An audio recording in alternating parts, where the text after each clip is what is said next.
If something's in front of you, you kill it. No hiding, no waiting. You keep going. You're listening to 89.5 The Wave, KCFV Ferguson. Your property now belongs to me. This is Dead Air. You're gonna feel pretty stupid when you find out. Find out what? The screwing with the wrong people. That is right. We are back for the one, the only Dead Air. I am your host, your friendly neighborhood DJ, JazzHandss.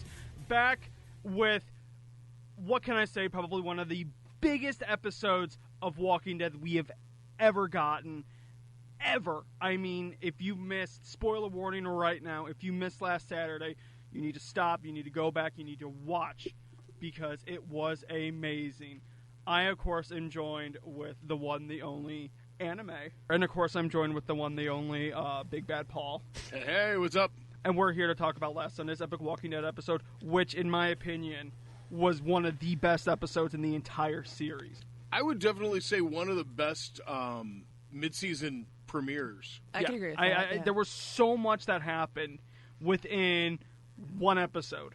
So much has happened, and I think we should just dive right into it, because predictions, Ooh. You were right, Paul. You were right. I was right and I was wrong, because I figured that at one point the saviors were going to say, we need all your bleep, and Abraham was going to go, all right, fine, and reach in the truck and pull out the rocket launcher and blow the bikes to hell. It was not Abraham. Nope. Yeah. But the rocket launcher was used. That was awesome.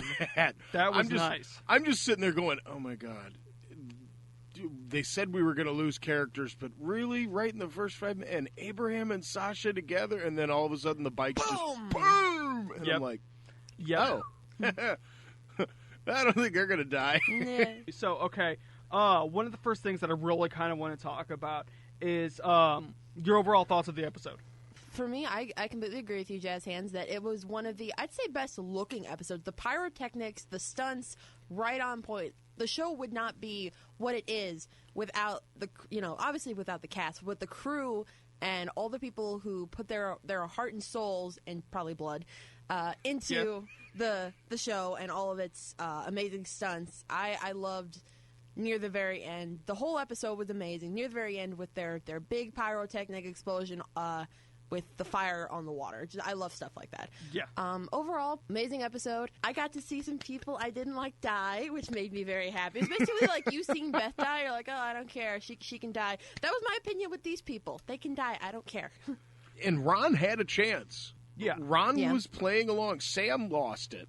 Yeah, Sam and he lost became it. Walker. He basically, we never realized Carol was actually like, a prophet or anything. She was able to see the future.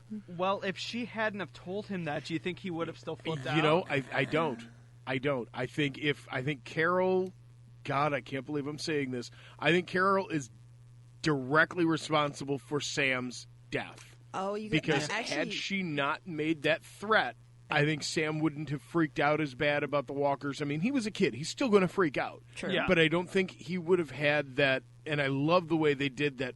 There were 2 scenes that I love the way that they shot. And they were very close together. One was Sam's little montage of walking along the walkers and then stopping and getting flipped out. And just, it was not, you were seeing it through his eyes. Mm-hmm. Yeah. It was not the walkers that were there around him. It was all the walkers that he's seen, and they were all reaching out for him, and the biting and all that good stuff. And so you can understand seeing that through the eyes of Sam, who was, 6, 8 years old, somewhere around in there? It was 8. I have 8 no or 9, idea. I thought. 8, 9, but still. And he's been told this by Carol. You can understand why the kid would flip out. Yeah.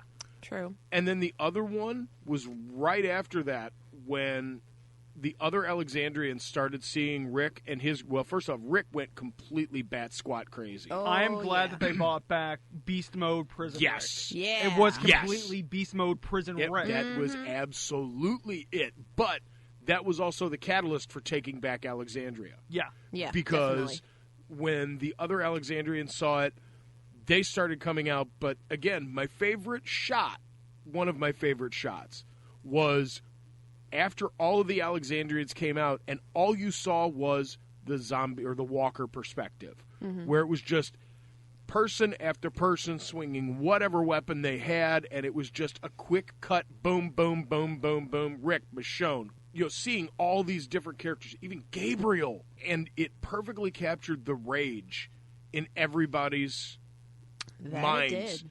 You came in here. We didn't invite you, and you broke our walls. Screw you. You're going to die. Yeah. And just wham, one after the other after the other. I thought that was a wonderfully shot scene.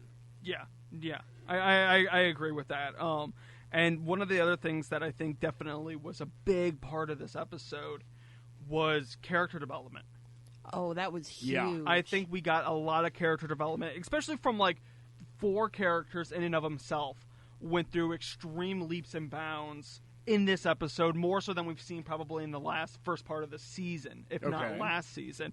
Definitely Eugene and Gabriel and their lines from just saying when Gabriel's just like, we've been praying to God to save our town and everything like that, and he's going to save it because he's given us the strength to save it. And I was like, and God has given us exactly what we've asked for. He's given us the strength to go out there and take this town back. And you're like, yes, that's awesome. And he goes out there. Finally! And then right after that scene, you have the Eugene scene where Rosita, who was pretty hard on him, I think, through the entire this season and the first part of this episode. Yeah, she was a little bit, but I think she was trying to get Eugene ready for the moment you're about to describe. Yeah. Where he said, there are going to be stories about this place, and I need to help. He was like, nope, I cannot do that. This is the thing that people are going to tell stories about. Yep. And he did not want to be remembered as a coward, and he knew that he had some responsibility for taking this place back. Yeah. And that to me, that's what I felt that symbolized was, I live here too.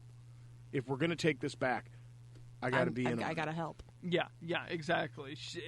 It was those moments of even the townsfolk, like Denise even, they were finally coming around. Oh, I love Denise. Denise in this episode, I think, and I want to talk about that a little bit later on, because I want to talk about her and the wolf, because they both had a lot of character development. Yes. Yeah. And there's I think a debate, if not a discussion, definitely about the wolf coming up. Yeah, there were a couple of points where he seemed like he abandoned his whole wolf ideology. Yeah. There were and a couple came points. around.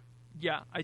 And right before Carol put a bullet in his head. Yeah. I thought it was chest. She shot him in the chest because twice. Yeah, because Morgan had to. It had to be done by It Morgan. had to. Had to. No, yeah. And so but that's what I wanted to know, because I don't know.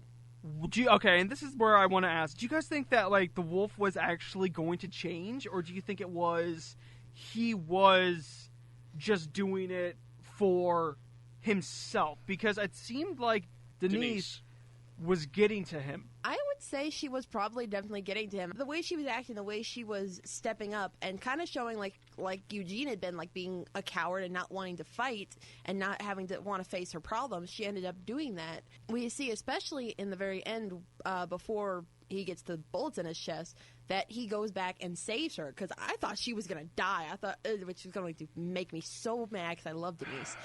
But no, he went back and saved her, and basically after he did that, then he got shot. So it's it was a sacrifice play. Actually, an unintentional sacrifice play. Actually, he pulled her a couple of times out. Yeah. And number one, I think that showed that she was maybe their little talk down in the stairwell. Mm-hmm. Yeah. Kind of hunkered down waiting for the horde to walk past so that she could get to the tower. But, he was telling her, get to the tower and get up there. They won't be able to get at you. And he actually saved her and then got bit. And she was like, forget it. No, we're taking you to the infirmary. What? If you can get me to the infirmary, I can save your life. Yeah. And I think that may have been the moment, because there was a point where it looked like he was about to be taken down, and he looked at her and said, go, just keep going. Mm-hmm. Yeah. And I think that right there proves that the wolf, or young Dave Grohl, or however you want to call him, was actually going, you know what, these people have it right. And I really think that whole thing didn't get to him until Denise was worried about saving him. Yeah. Even though he'd held a gun to her head, a knife to her throat, and had basically killed told her her, I'm going to kill everyone in this town and take everything because you don't belong here. Mm-hmm. And then he goes out of his way to save her, and she's talking to him and saying, you know, you talked about people changing, and this is what I'm talking about. This is what I mean. I think it was definitely some of that. Like, don't get me wrong, but I also think the wolf saw how tough she can be and how tough these people can be, because I'm remembering that one line Denise said when the wolf said something, and she's like, oh, yeah, well, that's why all your friends are dead now. Oh, yeah. I love You that know? line. That was like... That was a good one. I also, did you guys notice, I mean, speaking of character development, did you guys notice, what was it, 2-3 episodes back, Denise was like, I don't know if I can be a doctor. I don't know if I can. I don't can't know if see I the can side fix of this. blood. And then all of a sudden, she makes it to the infirmary. Part of the group is holed up in there. They let her in, and she's like, okay. You know, she sees Rick carrying Carl, and she's like, okay, I need gauze. I need this. I mean, she sounded like she was an OR theater doctor. Bang! Oh, yeah. Right as soon as she walked in. But what I found even more impressive was when they said, oh, man, they got the kid. Well, first off, when she walked into the hospital, she said, are my patients okay? Yeah. Yeah. That was the first thing she was worried about, not Yep. about herself or anything. Yep. Is, are my patients okay? Yeah, they're fine. They're upstairs. And then when they saw Rick carrying Carl, they were like, oh, man, was he bit? And she just stopped, think, and went, nope, No. let's go. Because I think she knew if Carl did get bit, Rick would have killed him, Michonne would have killed him. You know, they would not have allowed him to turn. They would not have even brought him unless it was a major extremity bite.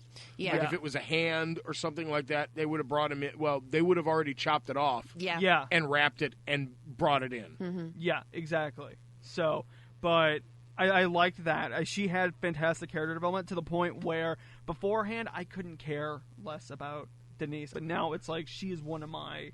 Getting up there, not my favorite character, but she's getting close.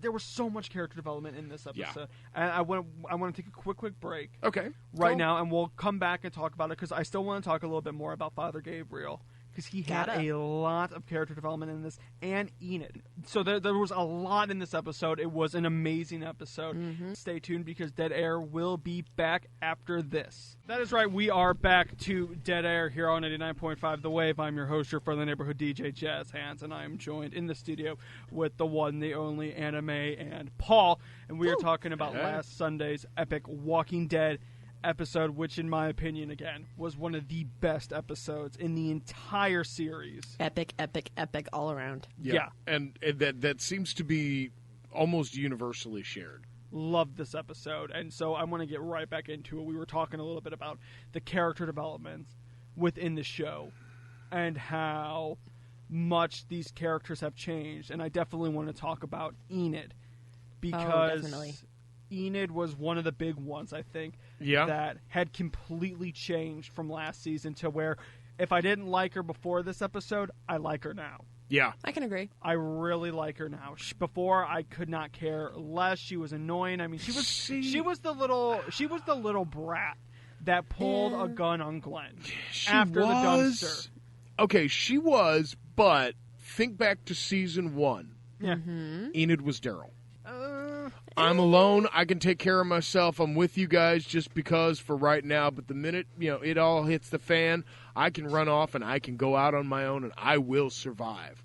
You guys, I'm here to help you out for now because, we seem to be working well together. But the minute it hits the fan, I'm bailing. And just like Daryl, she slowly grew into the fold and saw that, okay, no, there is a benefit to this, and I think Enid's going to, I'm probably going to be wrong, they're going to kill her next episode, but I think Enid's going to become very, very similar to characters like Heath, Aaron, Daryl.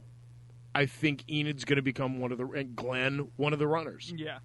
I can see that. Yeah, I can see that. And I absolutely love when Glenn was like, look, I just wanted you back here. I don't want you to get used safe. And she's like, look, you need to do this. We need to be with each other. And even if you tell me to stay, I'm going to follow you anyway. Yes. Yes. I thought that was Love awesome. it. And normally when kids or when younger people in like TV shows do that, I'm always kind of like, oh, dude, come on, you're gonna get killed. You're gonna die. Yeah. For Enid, it was almost like that. It was a redemption. It was almost like The Last of Us, that Joel and Ellie kind of team mentality of these two people care about each other and they're gonna help. She's gonna help Glenn reunite with Maggie. Yeah. And I think they're a good team, and it gets me actually like really excited to see what Enid's gonna become in this later. Plus, I think that also gave Enid her in back to Alexandria. Yeah. Yeah. I mean, I think that at that point in the church with Glenn, she saw that his commitment to getting back to Alexandria, to saving Maggie, even after they've noticed that the walls have been breached, that Glenn was like, no, we can get back in there, we can take this, we can do this. I think that commitment that she saw from Glenn made her realize, yes, we need to be back in there. We need to do this. Yes, we're getting back. I'm with you. Doesn't matter. You can tell me to stay here. I'm following you. We're going. Basically. Yeah, and I think it was definitely Glenn's speech about who's still with you, or Yes, who's that made was you this. amazing. Who made you this person that you are now, because they're still with you and you need to fight to keep them. And I think that also paralleled a lot with the Wolf because of the change of people, where people change, and you in this world you can definitely lose yourself or who you once were. And Glenn's definitely, I think, still himself, if not definitely more mature. But every single person that has died, he has taken a little bit of who they were and kind of added it to himself to become a better person. Yeah, I would tend to agree.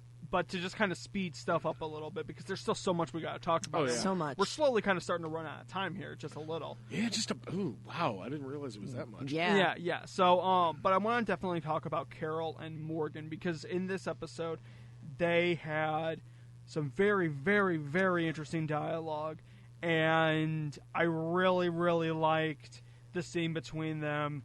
And I want to know, do you guys think Carol was right in which Morgan was trying to save the wolf to prove to himself that people can change and not save the town? Or do you think it was trying to prove that he could do it and that anybody can really change and that they could become better people from it?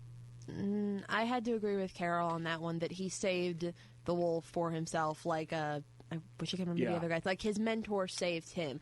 It's like, well, obviously there's good in everybody. No, Morgan, there's not. It's like sometimes you have to, it's like Carol said, sometimes you have to kill people. Well, and even the cheesemaker said, I've only run into true evil once. And, you kind of had to wonder, was the wolf true evil? Or did Morgan end up getting through to him?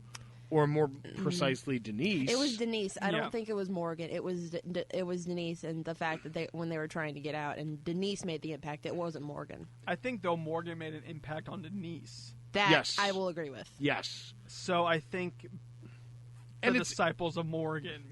And it's actually not a bad idea to have I'm going into complete nerddom here, but to have your healer have the outlook that all life is precious and all life should be preserved. Yeah. I mean, that's kind of a healer's thing. It's true. And Denise is definitely the healer in this party. Yeah, well, didn't she even say that she's a doctor? Like, it doesn't matter what you've done.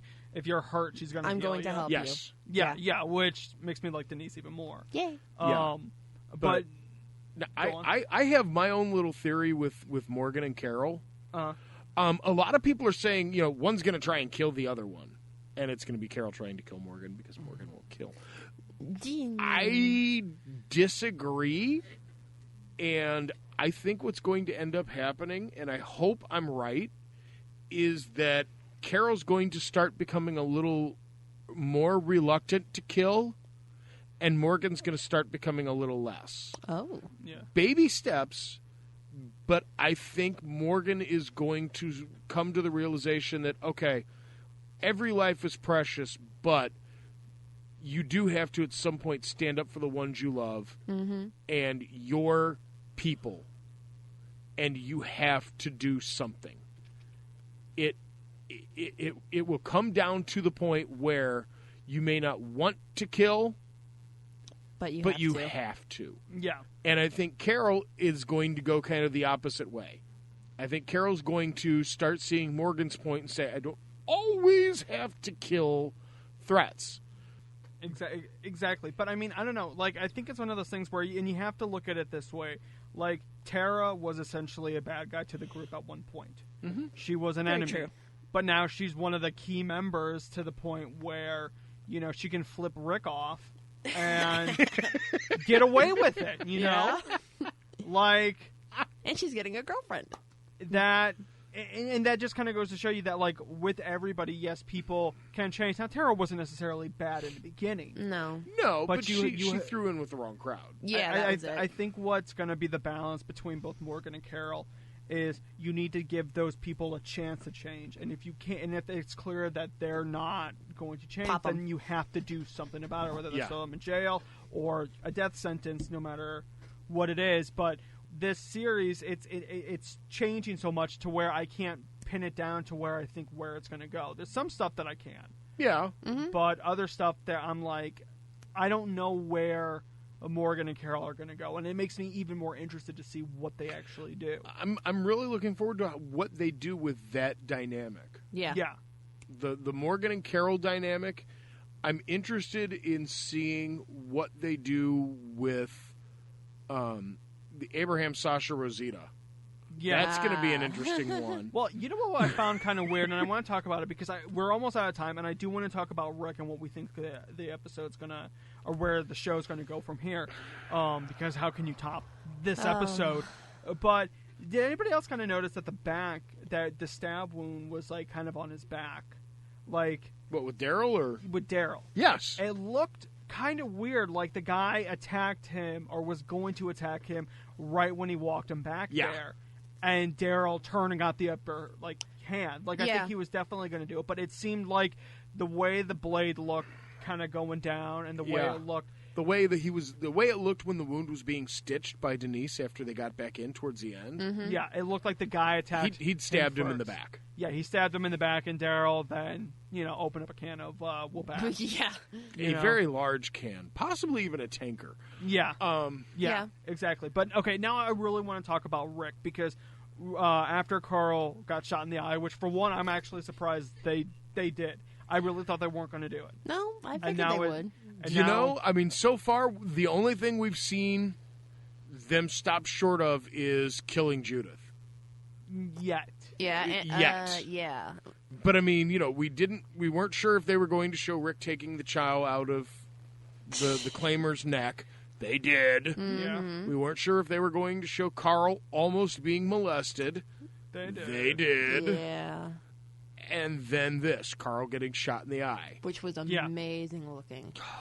Nicotero, and I watched on AMC's Talking Dead afterwards where they showed how they did the scene and the prosthetic that they put on Chandler Riggs. Yeah. And it's amazing. I mean, it was a fantastic makeup job. When you saw Carl kind of turn and Rick looked at him and he turned and it's just like, and the eye was like, oh my God, he really did get shot. Yeah. Mm-hmm. Well, because it was just looked very realistic. It was like a triple whammy because for a second, boom, Sam gets, chowed down. Then all of a sudden, boom, Jesse's getting chowed down. Bye-bye. Then you see Rick cut off what's-her-face's hand. Then you see Jesse's hand. Then you see her son pick up the gun and aim it. And then all of a sudden you see Mama Michonne stab him. And then all of a sudden Carl loses an eye. It's like within that 3 minutes of TV, more stuff happened than some shows getting an entire season. I agree. It was insanity. But I want to talk a little bit more and focus more on Rick because the way Rick was, you kind of saw him go back into that prison beast mode. Oh, Rick. yeah. Mm-hmm. He even had the white kind of dirty tank top. Still stained with Walker blood. Yeah. Walker blood, and then the hatchet. yet again. And the way and I loved it because the way he opened the door and then closed it behind him. It's like, oh, he's doing work. Oh yeah, he's going out there to do work. Yeah, you could tell he was just like he needed to release his inner. Like I said, inner beast. I think it was to borrow a line from the Deadpool movie, which by the way was awesome. Yeah, I'm going to be talking about that a little. Daddy bit later. needs to express a little rage. Yeah, basically. Well, and I think whenever he goes into these quote unquote rage modes and stuff, it's because he's like, okay, I'm fed up, I'm done, I'm sick and tired of being afraid of these things. I'm sick and tired of running around and having to be quiet. And it's like I'm just going to attack. Not to mention, did you notice Rick generally goes into beast mode when he is helpless in a situation? Yeah. Yes. He couldn't do anything. You know, I mean, they had guns on him. They had, they were going to kill Daryl. They were going to molest his son. And, they had a gun to his head. And all of a sudden, it was like, you are completely helpless. No, I'm not. Basically. Yeah. And then he just went and killed everybody. Same thing with this. Mm-hmm. Carl's been shot in the eye. There's nothing I could do other than bring him to you. Denise, please save him. Okay. He saw that Denise was on it. Yep. Yeah. Get me gauze, get me this, get me that. I'm going to need sutures. You're going to need this. You're going to need that. He knew that there was nothing more he could do. Live or die. Right. It wasn't in his hands. But there was one thing he could do, and that was go out there and kill everything in sight that he saw that was not human. Well, and I also think that somebody said, oh, they're coming this way. Yeah. I think somebody said you kind of are... Because they turned on the lights. It's like, they're going to attract him. I need the light. Yeah. Yeah. So I think it was, he was helpless, but he could fight. And then that kind of got the town going, which was a beautiful, beautiful scene. But that was great. Do you think he went into beast mode, but then he also kind of went into, I guess, general mode? All the townspeople started getting in, and instead of him being in that beast mode, you see him like, we can do this, stick together, we're gonna fight, we're gonna drive him off. Like, it went real quick, and even the speech at the end of him saying to Carl, I want to show you this new world because we can change. Do you think that Rick's in the point of being a leader now that he needs to be? That's where I wanted to go with this, and that's where I was hoping you were heading. Is because, by the end, he'd gone through his beast mode phase, and as he's sitting there talking to Carl, and Carl's all bandaged up, getting ready to go all governor, Rick started talking to him about, I didn't think these people would be able to do it. I didn't think this place would be able to succeed, but it did. And I saw something different in these people tonight. They are us. They are willing to fight. They are strong enough, and they are good enough, and we have to expand this, and we have to make this work. And I really, really think that without the walls falling and, the Horde getting in, I really don't think Rick would have come to trust the remaining Alexandrians the way that he has. Yeah. Yeah. I think that this needed to happen in order for Rick to make that change and say, you know what, no, we will make this work. Yeah. Yeah. I agree. I completely agree. So, real quick, what do you guys think is going to happen next episode? I mean, how can they top it? Top it? I don't know. According to the preview, apparently it's going to be a major filled one because all we got was Daryl and Rick running down a street. Yeah. So apparently there's going to be a lot going on, and I would really hate if they just showed that. It's like, oh, no, wait, it's just going to be a travel episode. Please don't do that. No, because they look like they were tracking someone. Yeah. Especially Daryl. And if they're tracking someone, I think my prediction is that Daryl tells Aaron and Rick about the guy that stole his motorcycle and how they ran into all these guys on motorcycles, and somebody's out there waylaying travelers. We need to find out who. Yeah.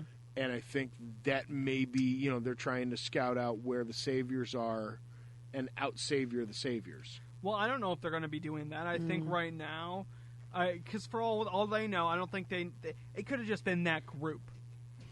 They know about Negan. They've heard Negan. Daryl, the only reason I disagree with you on that is that Daryl heard, and they all heard, him say, your stuff belongs to Negan. So they know that there's somebody else.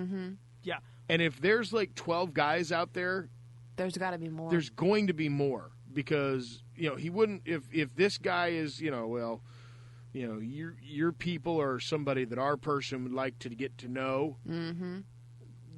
There's more, and that's another settlement, and I think it's setting up the whole Alexandria Safe Zone versus Sanctuary line. I think before they need to do that, I definitely think, because I think they're going to run into maybe another savior, or they're going to run into the guy from the motorcycle, which I think has been confirmed as Dwight. Yeah. I don't know think if it's so. been confirmed or not, I thought so. But a lot of people have been but saying everybody's that it's pretty Dwight. much speculating that's Dwight. But I think right now what they're going to be doing is it's going to be them him and Rick looking for something to fix the wall. I think right now I they could need to see that. up the wall. They need to fix Yeah. everything and then go from there. Mm-hmm. So, Yeah, they definitely need to put everything back together. but I mean, that's kind of all the time we have for now. It was awesome. It was an amazing episode. Absolutely loved it. Can't wait for next week's episode. And I'm excited, and I'm glad we're back. See you.